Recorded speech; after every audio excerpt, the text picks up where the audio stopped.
Hello, everybody, and welcome back to Safest Family on the Block, where knowledge is power. I'm your host, Jason, and joining me today is Brandon Dutton. Hello, Brandon. Hello.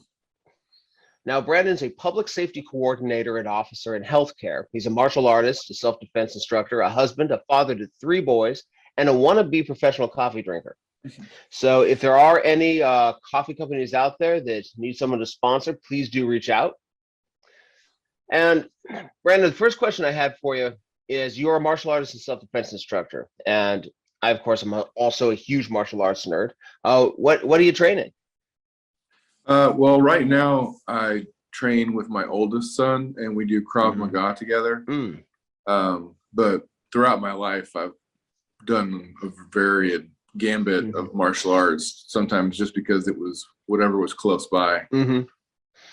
No, that makes sense. Yeah, my home art's Kempo, and people ask, well, why did you get into Kempo? Just because it was within walking distance of my freshman dorm. And that was it. And I just lucked out that there were some really good folks there. Yeah, convenience is definitely key. Yeah. And you're a public safety coordinator in healthcare. Could you tell folks a bit about what is that? What do you do? Yeah, it's weird. When I went in-house security, they reformatted like basically what they call the roles. Before I was the assistant director of security, right? You roll that off the tongue and most people go, okay, I have a general idea what you do or what that is. And then I say, oh, I'm a public safety coordinator. And they're like, do you order office supplies? Do you make sure everybody has staplers or something like that? So really what it ends up doing is you're kind of like a coordinator. You're kind of like a middle person. You're not that admin level function where, yeah, sure, you're in meetings all day, but you're also coordinating the fact that you need to get staff in there, scheduling issues, time off. You're covering shifts when your guys and girls need help. So you're going in there, you're still very active, like boots on the ground type work. We assist the hospital and the support staff basically in any way, shape, or form. We also have a psych center on our location. So we have a behavioral health setting there too for people that need help. And we assist local law enforcement and first responders as they come in, whether that means a major level trauma, blocking off for helicopters, assisting police when they need help with someone that's coming in.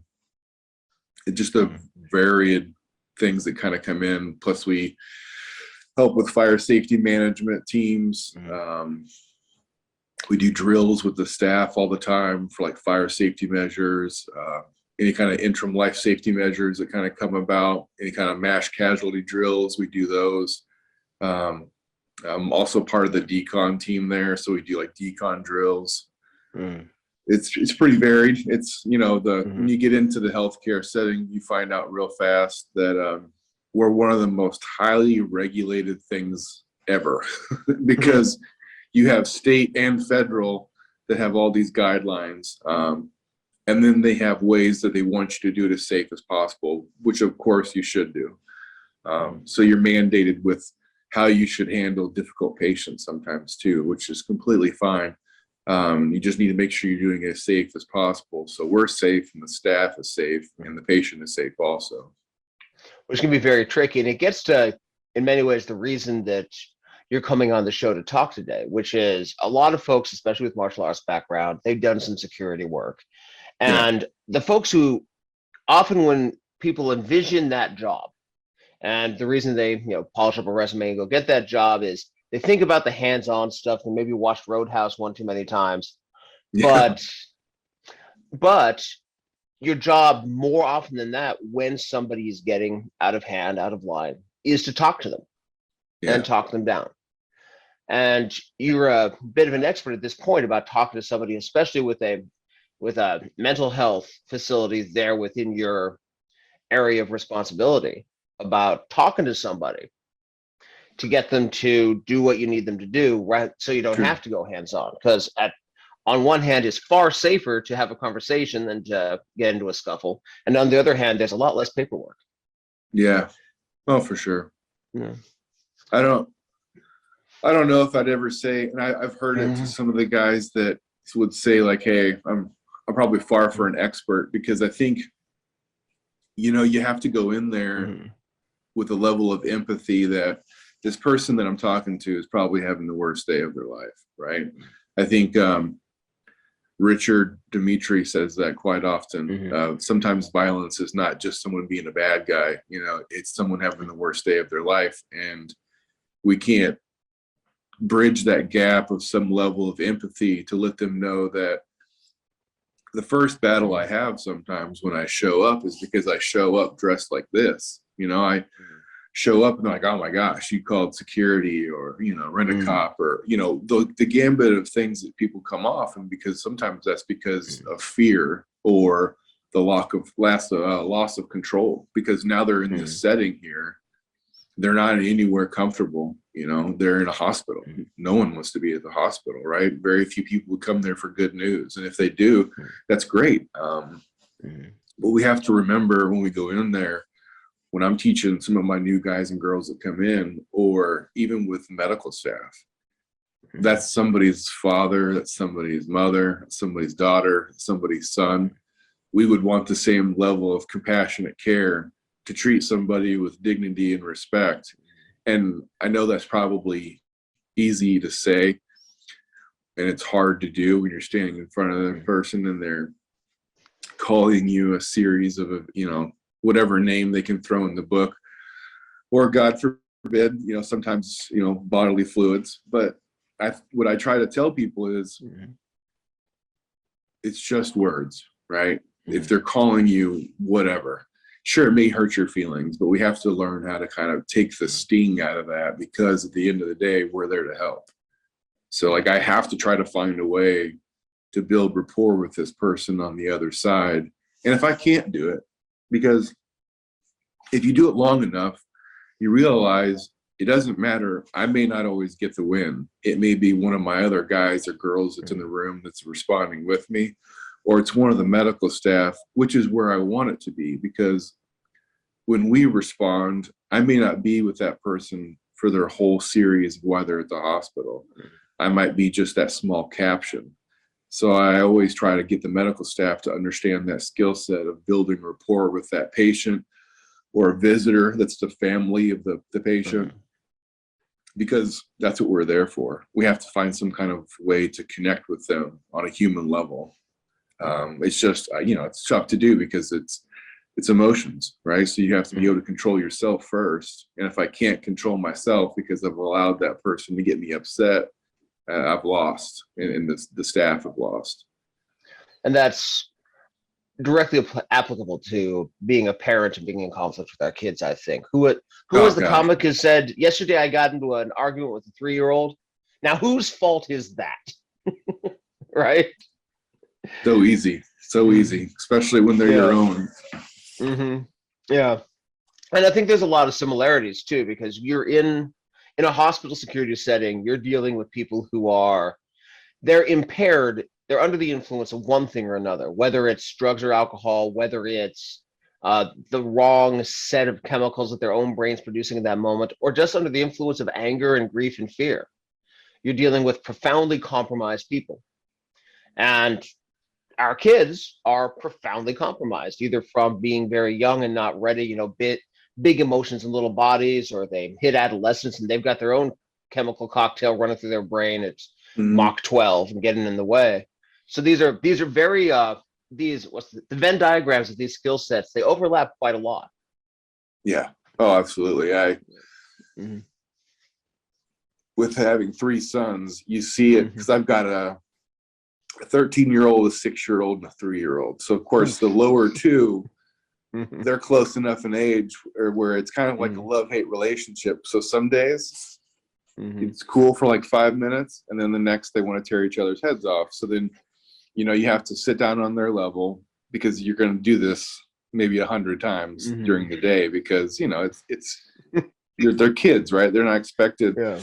We want them to, but they're not expected. They can't hold on to that all day long, right? So you have to coach them and sit down, especially with my middle kiddo that he just broke his arm before Christmas. So there's a ton of emotions going through. Like there for a while when we were just sitting in the ER together, which I was joking with them at first, because I was like, if you wanted to come spend a day with your dad, you could have done it a lot of better ways than having your arm broke and come chilling with dad in the ER. So we're sitting there, and then, you could see the waves of emotions kind of go through him. And at one point, besides just the pain, he's like feeling bad for himself, like whatever he did is what caused this. Like, yeah, he did something wrong and now he's got his arm broke. And I was like, hey, listen, that's just not how it goes. I'm sure you didn't do anything wrong. Sometimes these things just happen to us, but we're going to learn from them. We're going to grow from them, and you're going to be stronger. And it ends up being the same thing that I do with the families and the patients that come in the ER. I have to find somewhere in my life that helps me relate to them, and vice versa. And I know that's tough sometimes if we don't have those experiences to pull from. But then we have to try to figure something out, or draw from somebody that has those resources, like when I've had with my own team. If I know, like for myself, I'm a civilian, so I don't have any law enforcement major background or military. So sometimes I have guys on my team or girls on my team that do. So I will pull from them. Like if I have somebody that comes in that's suffering from post-traumatic stress, sure, I've had that hiccup over the last couple of years because of this job, but I've pulled in guys that I know that can relate better with that individual. So then we could get the win, and then that person feels better about why they're here today. So it doesn't have to go sideways. And it's really no different sometimes when it comes to our kids, because what I've learned over time, each one of your kids, they need a different dynamic of care, right? So I can't talk to my 13-year-old the way I do my 6-year-old. And I can't talk to my 3-year-old the way I talk to either one of my boys. With my middle kiddo, he's kind of our X factor. He kind of fits the stereotype of the more you push him, the more he just digs in, and he's stubborn, and he's going to have his way. And the more that you want him to do something, like for instance, maybe something like potty training, or, hey man, I know you love chicken fries, why aren't you eating your chicken fries tonight? The more that you bring it up, or more that you try to make it an issue, the more he's like, I'm not going to do it. I'm just not going to do it. You have to let them do it on their time when they're ready. You kind of have to figure out a way, like I tell my guys sometimes, where let's just say something small of like a general county may have an ordinance where you can't smoke on a private property, right? And hospitals are a prime example of that. So then sometimes we'll get phone calls where it's like, hey, you need to go tell this person to stop smoking, right? So I'm like, okay, well, I'll go out there and check on it. Well, the first thing is like, if I go out there and I'm just like, hey man, stop smoking, what have I just done? Now I put us both into an argument. Now you're on guard. And you're like, dude, who's this guy coming to talk to me like this? Like, what? Come on, man. So I just go out there and I'm like, hey, how's it going? So, what brings you to the hospital today? I can see you're stressed, right? My biggest thing is you can fix a scenario without having to talk about the scenario. It doesn't have to be up front, right? So I'm here, I'm talking to that person. I'm trying to get on some kind of level of connection. They're like, hey, you know what? Yeah, I am super stressed. My dad's in here. He's having a heart attack, right? I kind of came out here for a breath of fresh air because I have to let his wife, my mom, know, and I'm stressed out. So I'm like, hey, listen, well, do you mind if I sit out here and talk to you for a bit? And then eventually they're like, hey, I know you probably got called out here because I'm smoking, which is crazy sometimes because it always seems like they're chilling, smoking right next to the non-smoking sign. So then we have a little laugh about it. And then eventually 5, 10, 15 minutes later, they're done smoking within like a minute. But now I've been able to sit here and talk to them and ease their suffering because it's low-hanging fruit where I work, right? I'm in a hospital. Everybody's stressed. And it's no different with our kids. Whenever you have an issue that's like raising its ugly head, and you're like, I want to deal with this issue because I want it fixed, but I have to diffuse it first, right? You can't talk in that moment where everybody's stressed. It's just not going to work out. Absolutely. Now, that anecdote you told, I can tell you've done that multiple times, that exact situation that you just described. And you used a phrase a couple times earlier in this conversation about get the win. And I feel like that story really encapsulates something where you hear the phrase "get the win" in a security standpoint from somebody who doesn't work in that industry. And again, people start thinking about Roadhouse a little bit, about enforcing your will, about winning it like you win a football game or a wrestling match.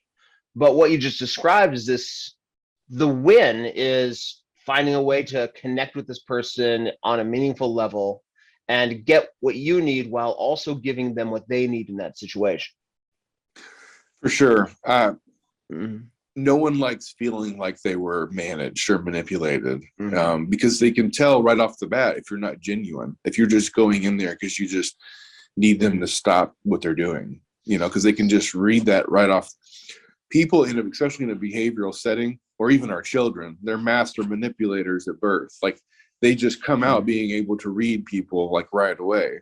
And it's no different in a heightened situation like that, because your senses are heightened. So people forget you're picking up on all those subtleties. Whether I'm going into a room and someone's immediately in a fighter stance, their fists are clenched, their jaws are clenched, they're scanning the room, or even if they're upset and they're just pacing and they're looking around the room like they just want to throw something or hit something.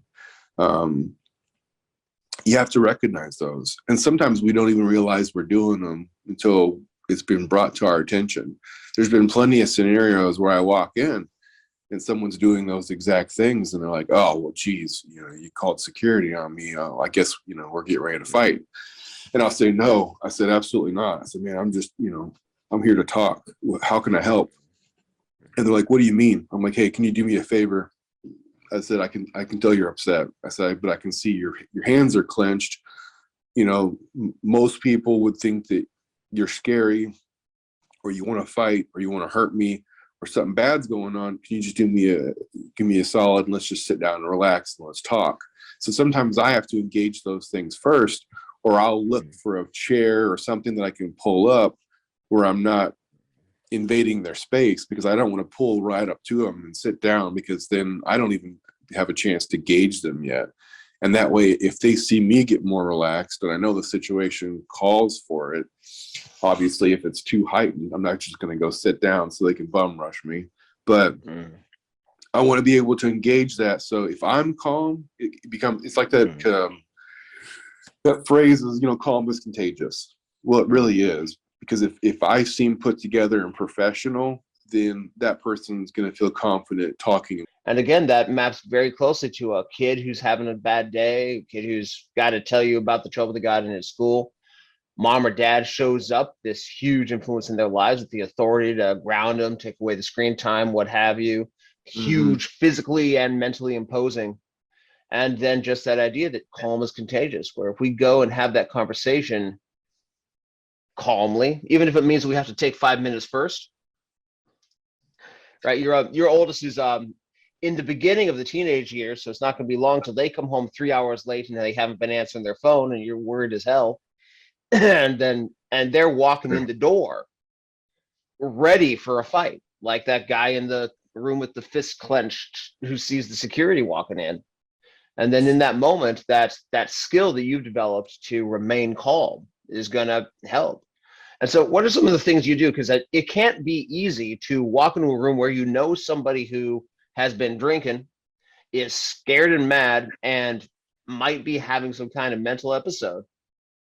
That's not a naturally calm situation to walk into. What are some of the things you do on your way into that room so that you can remain calm and look for that mutual win? No, for sure. I bridged into those scenarios as a kid because I was definitely your stereotypical scrawny kid that got bullied, and that's why I turned to martial arts, right? Because I was just like, I have to learn to defend myself. I was just tired of being bullied and beat up all the time. So in those settings where you have to learn how to read people and you pick up on subtleties, you almost want to be the invisible person in the room. So as a kid like that, you start to pick up on techniques of how you can be that gray man or that invisible person. So that way you're not, when someone scans a room looking for prey kind of thing, they don't see you, like you don't stand out. some of those tactics continue to play on throughout life as you gain some wind under your sails, so to speak, and you start to learn some tactics or you learn some life skills. So I take those with me. And one of my kung fu coaches that I had, or sifus that I had, whenever I was kind of moving up into the St. Louis area, because I was originally from Arkansas, it was always about breath work, right? You were no good if you didn't have a strong foundation. Sure, there's always the building of the body, but breath work was always key. And then you learn later on, you know, there's all these tactical communication guys, there's all these tactical guys that talk about breath work. And I think they even do in the military, in the psychology realm, they call it like box breathing, basically, where it's, you know, you breathe in for 4 seconds, hold for 4 seconds, breathe out for 4 seconds, hold the out, you know, for 4 seconds. And sometimes people navigate that for 5 seconds, 6 seconds, whatever. But there's lots of people that kind of take in on that. So that breathing helps to kind of reset, or at least pause your central nervous system long enough to let other things catch up. So I always try to make that mindful of, like, because, you know, it feels a little bit like Pavlov, where that bell goes off, or that ring in the hospital, or that page overhead, or your walkie starts to beep. Your heart rate is just immediately tied to it. You know, your central nervous system goes, oh man, here we go. And your body wants to get ramped up. They teach you the same thing whenever, if anybody's privy to like the PPCT courses, you know, for pressure point control tactics.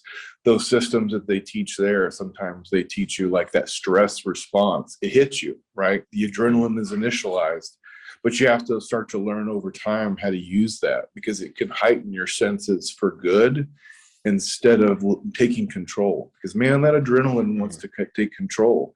And then you're showing up to a scenario shaking or clenched and tight and over responsive.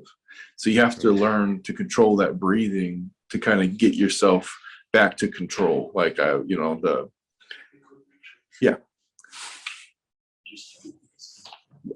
So then you have to learn to, like, basically use your breathing to kind of control that. So that way the adrenaline's still there.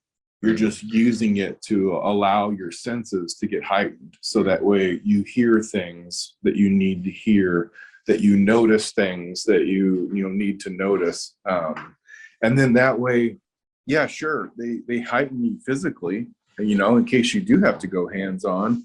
But I think it allows your visual and your other capabilities to heighten so much that they kind of become superpowers, where you're like, hey, listen, the way that they touched their face, you know, the way that they kind of pulled on something showed you that they were, you know, going to be really aggressive, or that they noticed something in the room. Like, hey, I see you keep looking over there at that fire extinguisher. You're not going to hit me in the head with that thing, are you?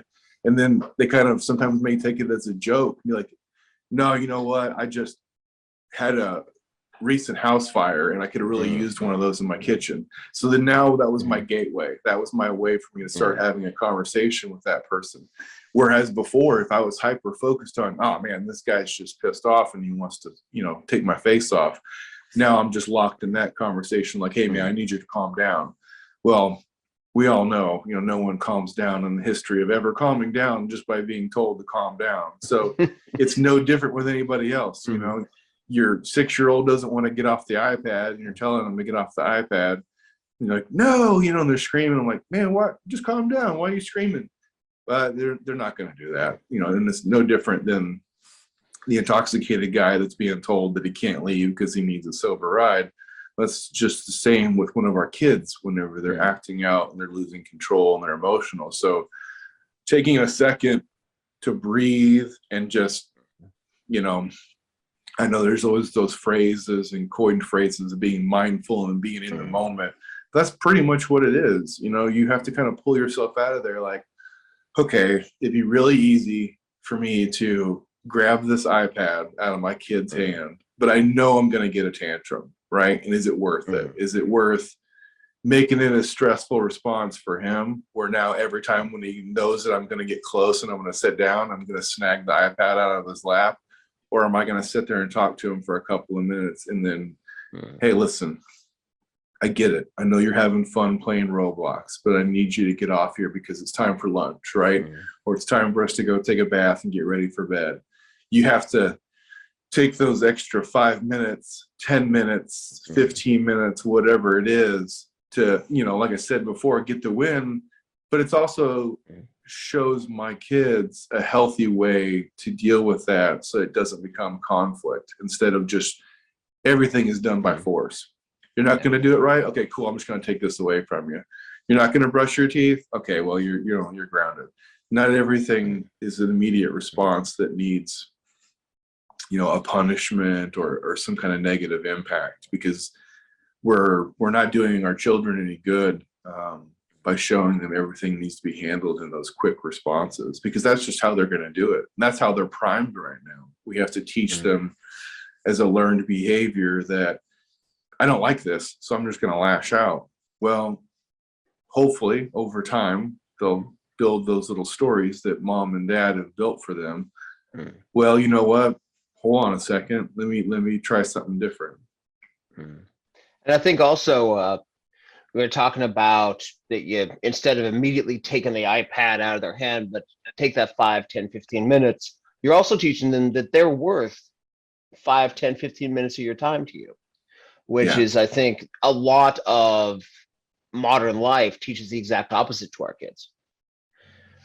And I also noticed that when you were talking about doing some breathing before walking into a dangerous situation to kind of interrupt that process, that adrenal pattern, the same can be said of the communication patterns, those unhealthy communication patterns that we develop either from our own childhood or that just work out. There's scripts that you end up with almost everybody in your family, wife, kids, whatever, where they say one thing, and then before you even know it, you're saying this other thing that's not going to help. And we know it's not going to help, but we're halfway through saying it by the time we realize. And again, that breathing can just, okay, we're going to walk into this and we're not going to do that pattern. We're going to do it more intentionally, more goal-oriented, looking for that mutual win. Oh, for sure. I mean, I fell into that trap probably, and we still do, because we're human. So we're just going to have these bad days, right? Where you don't get enough sleep, you're chasing coffee. I was in those scenarios more often because most of my time in this field has been covering nights. I was, as my director set it up whenever I was assistant director, it wasn't where I was sitting up underneath him on days. He had me working the night shift when he wasn't there, so that way he had full director coverage. So I was running those night shifts for 8.5 years. So that starts to do a little bit different dynamics to you too, because you're working nights. So you're, chasing caffeine. So there's already priming your adrenals all day long. So you're chasing coffee to stay alert, but your coffee is also keeping you on edge a little bit. And it's nighttime when you're supposed to be asleep. So sometimes you'd get looped into those things where you're like, hey, I didn't take the extra 5 to 10 minutes to really just try to prime a scenario, or, hey, you know what? Oh my gosh, this is the 5th intoxicated person tonight. This is kind of frustrating. And then you don't get a chance to fully get the de-escalation that you wanted. So then maybe you're like, you know what? I'm losing handle of the scenario. So then I kind of key in one of my other guys or girls, or maybe one of the medical staff that might be able to do that. And it's no different than when you walk into home, and you're tired, but you're allowed the scenario to run your day, and I'm coming home and I can't defunk before I can get there. So then my kids can tell that I'm frustrated or I'm tired, and I'm allowing that to impact my decisions, or just talking to my kids on an everyday, or my wife, because that plays a big role in people that are in first responders and work those night shifts, because the rest of the day doesn't care that you're tired or that you're doing what you have to do. So it creates those scenarios where you're like, maybe I wasn't fully listening to what my wife was saying about how they plan the day or how the weekend's going to go, to where I'm just like half listening. I'm like, oh, okay, babe. And then, hey, well, you know what? I'm just going to go ahead and lay down and take a nap. And then we'll wake up, we'll start the day. So then I wasn't paying attention. I wasn't using any of the skill sets to just be mindfulness in that moment. And I missed something. So then, like, well, Dad, I told you I wanted to color today before you went to work. And then I'm like, oh, dang it, I bet you did. I was just too tired and checked out from the day. Or, my wife saying, hey, babe, did you get to that thing that I mentioned before you went to sleep? And you're like, oh, you know what? You're right. I totally missed it because I was just ready to crash, So it's taking that 5, 10, 15 minutes to go, you know what? I know I'm tired. I know I'm whatever, fill in the blank. I know I'm stressed, but I need to take these extra 5, 10, 15 minutes. So that way I don't miss on that. And then that becomes an attitude, because then I'm like, oh, well, you know what? Can you just tell me when I wake back up? Right. So then my wife feels kind of shut off or shut down, or I'm like, hey, listen, just calm down. Like, it's fine. It's going to work out. Just let me get some sleep, and then those moments of where I'm just spurting something off, then they don't feel heard or understood. And it's no different than when I'm at work, right? It should mean just as much, but I need to be there for my family, because if I'm discounting that moment and I'm just cutting things off because now I want to get control because I'm tired or I'm sleepy or I'm whatever, then I'm not giving it its benefit. And it's easy to say. I mean, I know life kind of has a way, but that's why we're supposed to have that motivational, daily within ourselves of, this counts. This is important. So I need to be mindful in what's going on right now, or I'm going to miss it, or I'm going to pay for it in the end. Yeah. Benny Urquidez, Benny the Jet Urquidez, the kickboxer, used to tell about, he had a ritual he would do when he got home from work, that as he took his key out to put in the lock of the door, he had a little breathing ritual. And I think there was a mental or verbal affirmation that went with it, where he kind of just took everything that happened in the day and packed it away so that he could walk in the door 100% present for his family. Sure. It's very similar to what you were talking about doing a little bit of breathing and a little bit of check-in with yourself as you're walking towards a confrontation. Sure. I think that definitely pays dividends. And I think everybody has to figure out what that is for them. Because even when I tell my guys and girls when they're first day in and we're doing our, our shadowing, our training, we're following each other, I'm like, hey, listen, I'm glad you're here because you're going to bring something new to the table.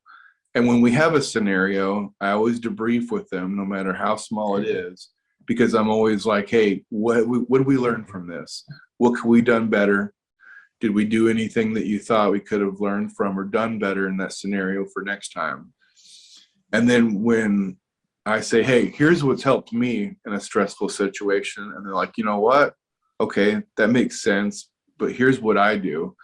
Then that gives me an opportunity to learn from them, because eventually what I do may lose its luster, right? It's kind of like with working out, in the beginning, 5 pounds seems heavy. And then after a while, you're up to 35 pounds, and then 35 pounds doesn't seem so heavy, and then so on and so forth. Sometimes those general coping skills that we utilize, same thing for ones that are not good for us, you get a general plateau for it. So you need to figure out something else that helps you supplement or bring that back down as well too. So some people will do something different, whereas it's breathing. Sometimes it's sitting in quiet or going and listening to music that's motivational for them. Or if you want to go take those ice baths, or, there's so many different ways out there. And that's what's cool, is because there's so many different options out there, but you also get an opportunity to learn from somebody else. You just have to be smart enough and mindful enough to pay attention to those moments, because sometimes they slip away and you don't even realize that was a moment to learn, because you were just so busy wrapped up in your own madness. You were just thinking that you needed to, one of the things I say is obviously, kind of maybe get the win, but that win doesn't have to be mine. So if I'm paying attention to just being right instead of doing what is right, we both kind of lose. Because if I think just being right is just my opinion, I'm dead wrong, right? Because there's so many other ways out there and so many other perspectives. And it's just the same way with, parenting or dealing with people in an everyday fashion where you're at the grocery store.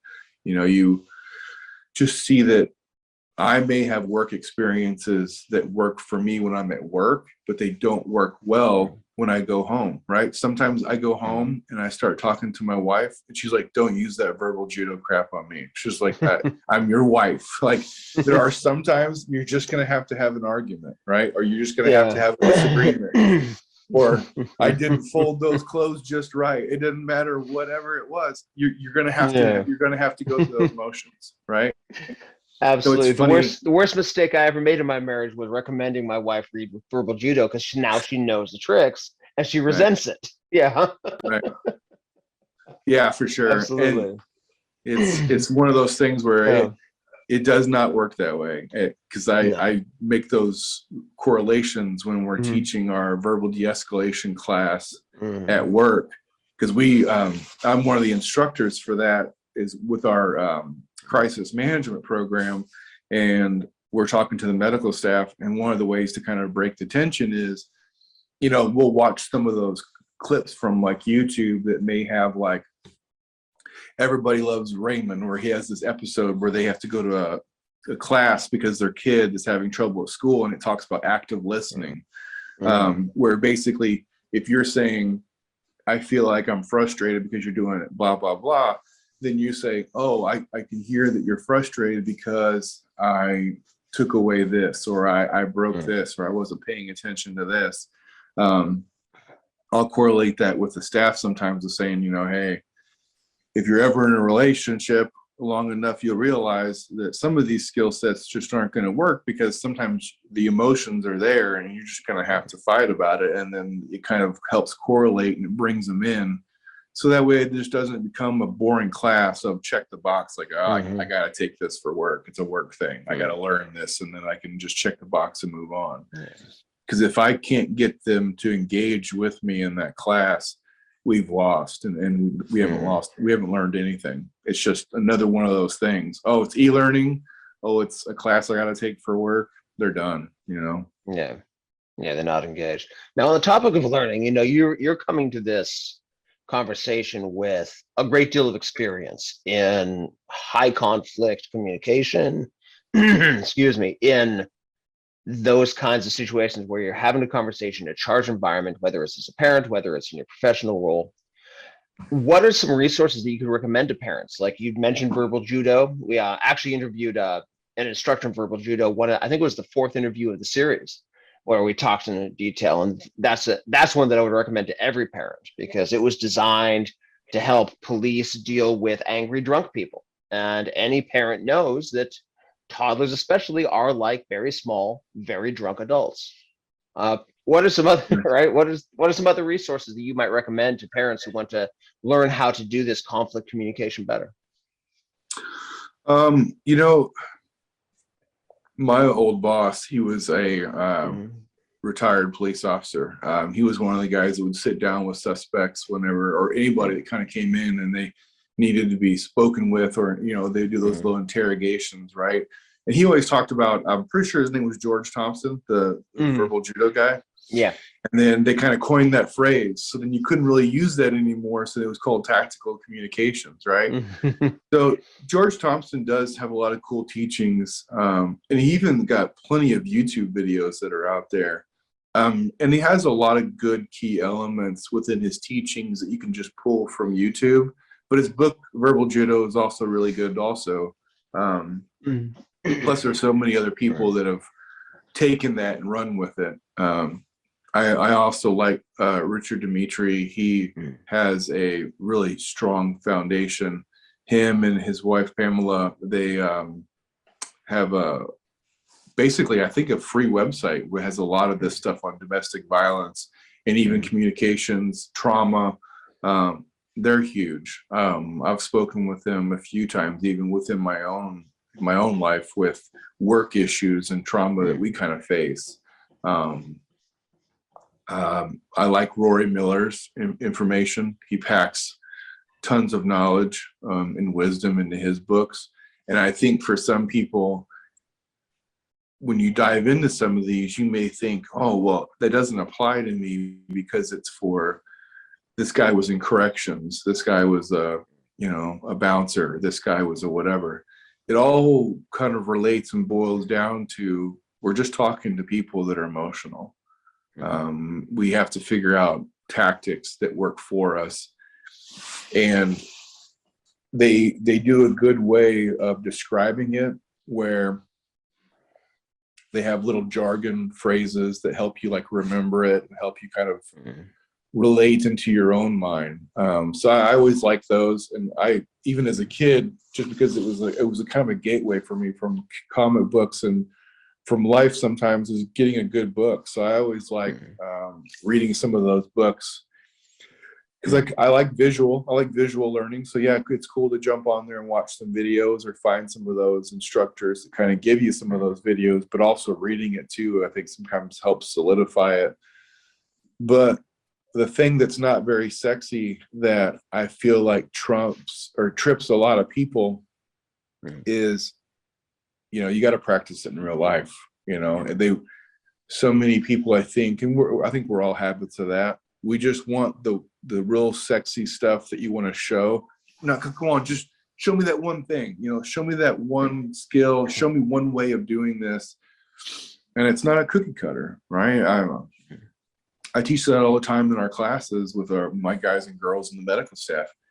Listen, this is a cool foundation, but it's not a cookie cutter. Like, it's not going to solve all these problems, because, it's different when you're talking to somebody that's just upset, and they're just upset, right? It's nothing huge. It's a fairly trivial upset. Like, it's just an argument because I just feel upset. It's another where, sorry, you're trying to de-escalate somebody that has a knife to their throat and they're actively cutting it. So those are two totally huge and different scenarios. But for resources, I really like them. Plus, it's just been people that I've had the opportunity of training with, and I've just picked up on a good skill set that I've watched them, of just saying, hey, you know what, this is how I dealt with this scenario, and it really helped out. Or they tell me a horror story and they're like, hey, learn from me. Don't allow your emotions to drag this person out of the house by their head because they weren't listening to my 4 other cops, and I got tired of listening to them. So it's just so many other aspects to pull from. But I would definitely say pick up on some of that verbal judo.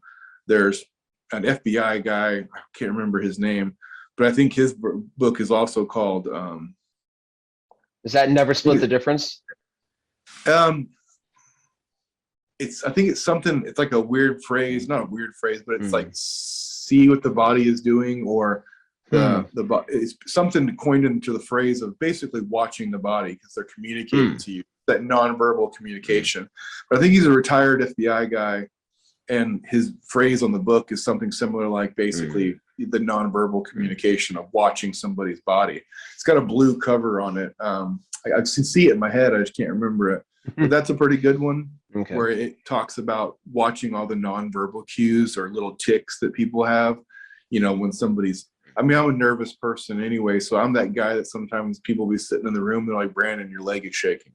And I don't even know it's twitching, right? Because I'm just nervous energy. And I'm not a person that likes to sit down for very long.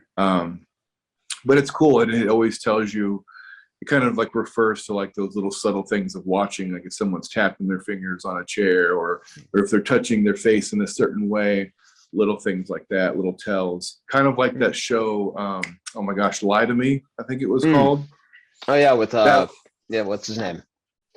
That was a cool one. And it was based on another guy's work that I followed quite a bit, and I just lost his name, but he helped create that show based on his teachings. And it's another one of those things where they teach you to look for all those tells. like if their eyes roll to the left or the right, or if they touch their face just right, or if they fidget in a certain way. Those are supposed to be ways to tell you. So the Lie to Me show is a pretty cool one, because that's a good starter to take you down that rabbit hole. And one of the nice things about that particular thing, the micro expressions idea and all of that, is whether or not you're 100% behind the idea that there are universal micro expressions that can tell you in an instant if someone's lying or not, your kid's body language. Yeah. You know that if they're sitting this way, this is going to be a quick, easy conversation. But if they're sitting this way, it's go grab yourself a snack and a drink first, because you're going to be there a while. Yeah. And using that intelligence and applying it to our conversations with our kids. Because that's it's clear that you've done a great deal of work and put effort and training and knowledge and scholarship into your job, like we all do. But our kids are so much more important to job than whatever we do to, put food on the table. And applying the same degree of research and scholarship and intentionality behind that is, I think, something that we don't get the message of the importance of that as much in this society we live in right now.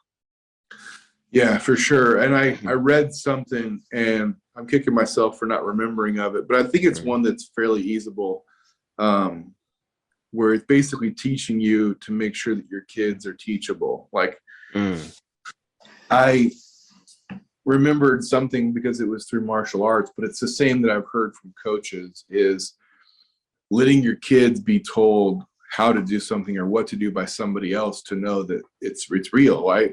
And sometimes having another martial arts instructor or a coach that tells them, hey, I need you to listen to me in this moment. I'm not mom or dad. They're going to learn something from somebody else, because some of your big life lessons that you get may not come from mom or dad or grandma or grandpa. They may come with somebody else, so that you end up meeting in your later on in life, or an uncle, or, hey, whenever I was out doing something with my dad, I remember when we were camping or somebody else did something, this other dad or this other person said something that rung true with me. And it's the same thing with our kids, learning that they're going to pull away a really cool life lesson someday from their t-ball coach, or their martial arts instructor, or their swim coach, or the person that they take piano lessons from. They're going to have that intimacy on a certain level that they can't get with mom and dad, because you can't really synthesize that. It just naturally and organically happens.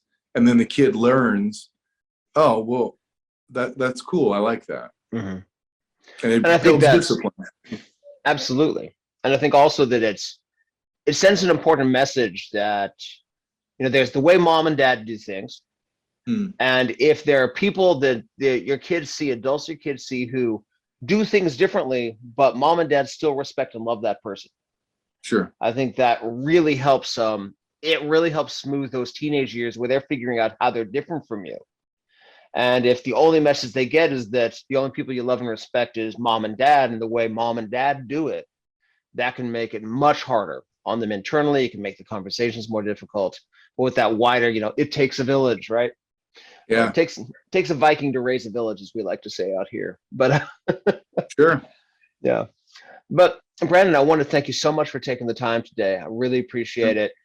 Folks, we'll figure out what those books are that we mentioned, and I'll put them in the show notes for us. And before we go, is there anything else that what's just the smart question I didn't ask? Oh, I don't know. I think just staying humble and just trying to learn something. I think the biggest thing is just the only question, I think, is just making sure that you figure out how to squash that little ego inside of you when it counts. There's so many times the big issue happens on the day that you're not paying attention. You're worried about checking off your laundry list of things. And we have to remember the outside climate of the world and politics are pretty stressful.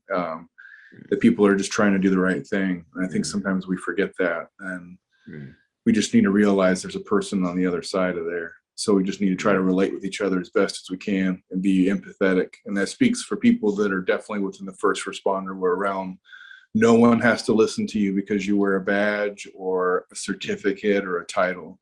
And that You need includes to the work. title dad or mom. Yeah, Right. we need to work harder. We need to work harder to relate and care. Because at the end of the day, we all need it. We all need each other.